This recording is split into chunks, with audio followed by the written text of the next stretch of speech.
Hello everyone, Rhakimdar here with another review for SceneWorld. This time we'll be covering the turn-based strategy game Jagged Alliance 3. The Jagged Alliance series was first released for DOS and then moved on to various computer platforms. Developed by Rhakimdar Games, I hope I said that right, and published by THQ Nordic, Jagged Alliance 3 is a new entry into this franchise, giving yet another modern take on an old retro series. Did they butcher the attempt, or will we see a successful revitalization? Let's find out.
Of course, disclaimer, SceneWorld was given a review code for this game. Jagged Alliance 3 is a tactical turn-based strategy game with some overarching simulation strategy built in. Personally, I have no experience with the history of the series, so this will be a fresh look at this new title.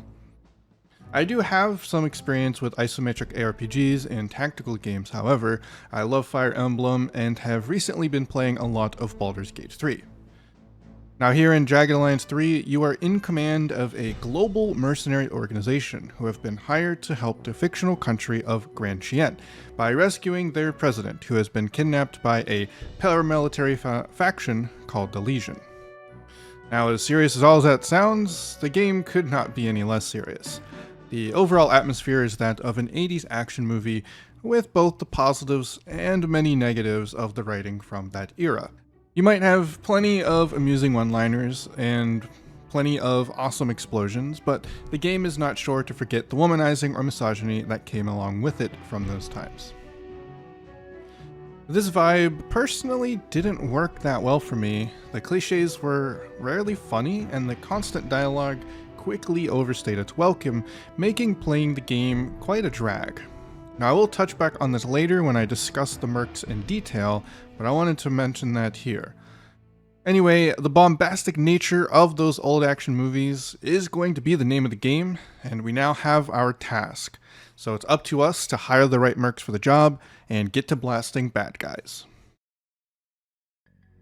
The general gameplay here can be split up into two different types. You have your tactical strategy game, where you'll be controlling your mercs, exploring maps, and engaging in turn-based combat when an enemy is encountered. And you'll have world map management, where you simulate your mercenary operations. We'll begin here with the simulation aspect of things. Here, you will be recruiting mercs, training militia for some of your liberated villages or fortresses, treating wounds, and resting tired mercenaries so that they can be more up to the job. You'll be scouting nearby areas, and far more, as you'll be looking for any advantages you can find to help turn the tide of war in your favor, and to heal up and keep your mercenaries in tip-top shape. We start with a 50k sum of cash, and must figure out how to get new sources of income. As you explore the ground maps, you will start picking up cash from hacking various computers and selling equipment that you find, but your main source of income will start from liberating diamond mines, which will provide a new daily source of income. There is actually a large sense of urgency here, as funds will run out quickly, so you can't be too meticulous, otherwise you will run out of money before reaching any of the diamond mines. Personally, for me, I found this part of the game somewhat overwhelming and didn't really enjoy it all that much. Now, there are a lot of options here and choices to make, so I can see some kind of appeal, and there could be some emergent gameplay from it, but for me, the time constraints were a bit too demanding, and the kind of gameplay aspect of it were a bit too tedious for my liking. I would much prefer the boots on the ground gameplay to the simulation side of things. Now, before we can talk about the strategy gameplay, we must first hire ourselves some mercenaries and talk about their features and personalities. There's a limited number of named mercs that you can hire and form contracts with.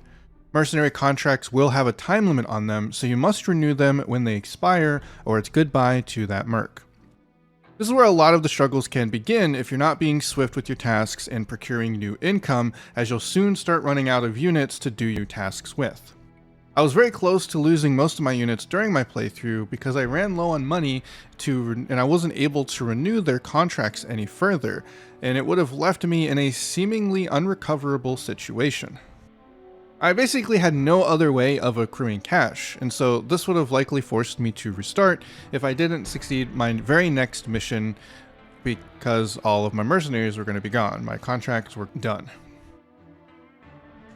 This is kind of where I say that it feels a little overwhelming sometimes, because this time constraint on getting all of the stuff done efficiently, sometimes it's a bit too demanding. Now, each mercenary has their own set of skills and perks. If you choose to hire lower level recruits, they may be weaker at first, but now you have complete control on how you would like to build them and set out their skill tree, whereas the veteran mercs will kind of have pre-built setups already.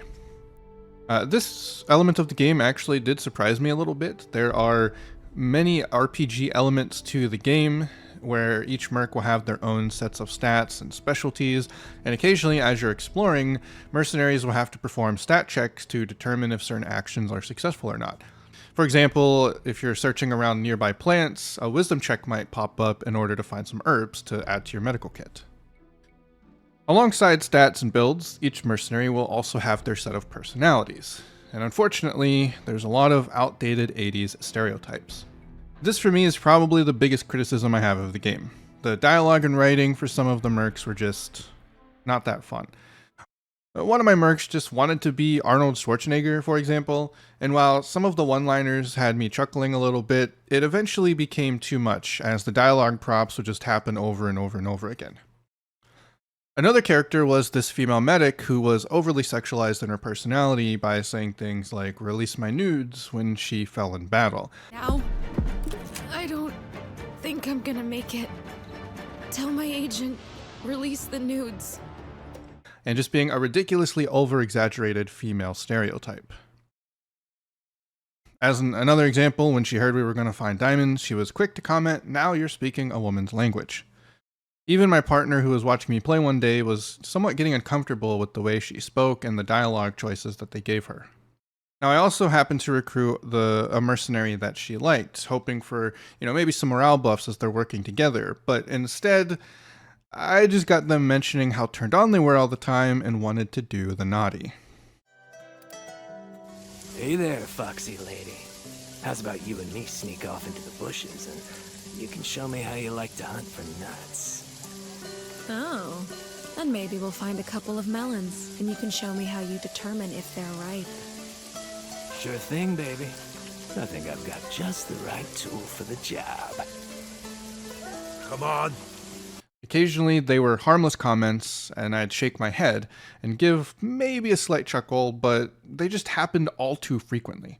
Nearly every action from killing a baddie to just simply moving your character can trigger one of these dialogue prompts. I nearly quit playing because it was just too insufferable.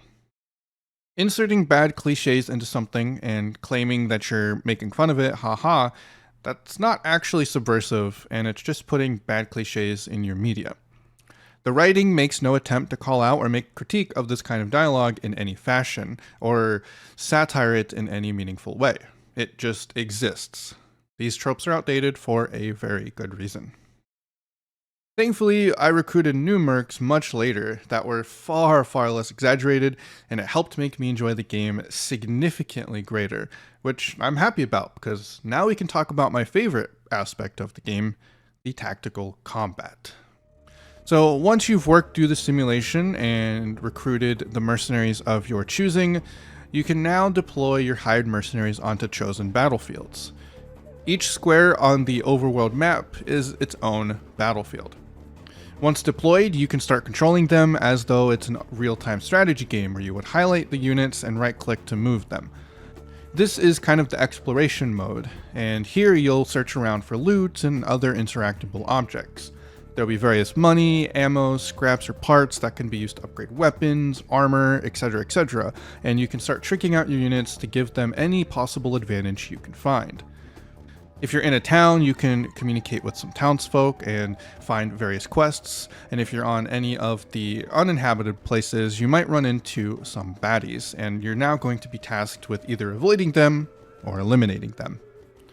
Now you could try to get in a few stealth kills because there is some stealth elements to the game, but eventually you will enter turn-based combat. Personally, the stealth was a bit frustrating at times, as it wasn't always clear how enemies were detecting me, and melee stealth kills seemed almost impossible.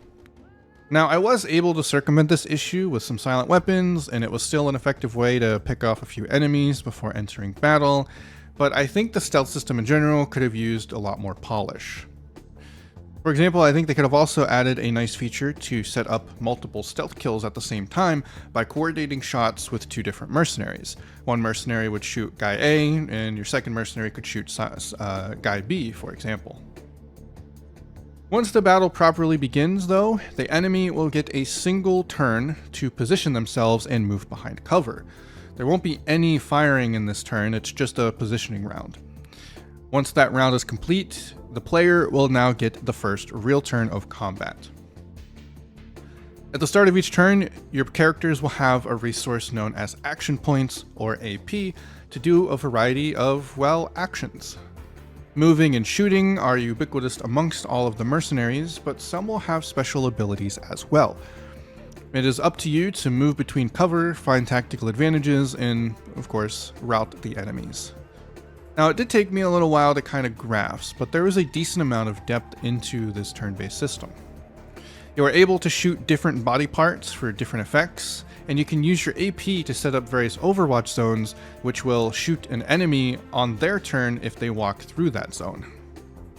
There's healing and other various options. Some units, for example, will have special options based on based on what perks you've given them, or based on what setup you have if you purchase a veteran unit, and all things of that nature. And given the large variety of layouts, each fight tends to have its own unique challenges, and no fight ends up playing out the same. Now, if the enemy manages to get some combat advantages by, hitting a couple of your units and making them wounded, or by flanking some of your units, it will result in a variety of debuffs that can substantially reduce your AP and movement, making each decision in combat matter quite a lot. Things will get out of hand rather quickly if you are not careful. Now, initially with the base settings, you are not given any information relating to enemy hit points or their percentage chances to hit their body parts. Normally, in a lot of these tactical games, a lot of this info would be provided. For example, you would see like a 40% hit chance to land a headshot, giving you a clear idea on how likelihood that headshot would to happen. Additionally, there's no HP bar or anything of that nature, so you will never know exactly how healthy a unit is. There's just a little bit of text on there that says it's a little wounded, or they are near death. Now, personally, I wasn't too fond of this. I really didn't vibe with the lack of clarity, and I wanted to have more information available to me. Thankfully, there is a wonderful mod on the Steam Workshop that does provide all of this information. It's not intended, of course, but it really improved the overall experience for me once I installed it. I'm really thankful that this mod was an option, and I really love it when games give the player the ability to kind of customize their play session and play the games how they would like. More options are always better than less. Now, once I started getting the hang of all of the nuances of the combat, it really began to shine, and I was starting to feel like an ultra-trained mercenary squad, taking down loads of baddies with just my badass mercenaries of 3. Now, of course, you can afford more, you can make larger squads, but I generally preferred kind of stealthy hit and run tactics opposed to large chaotic firefights. I was honestly starting to wish that there was more of this in the game and less of the managerial aspect. I kind of dreaded going back to the overworld and having to start doing a bunch of other kind of management stuff.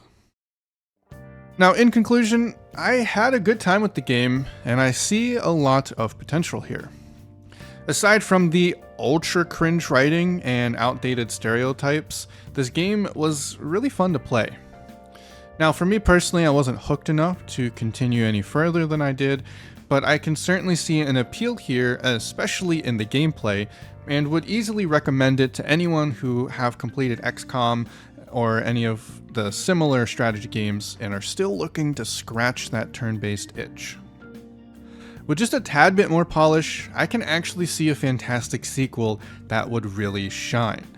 I believe the developers have succeeded here in revitalizing the series, and I would hope to see another attempt to flesh out all of the kinks.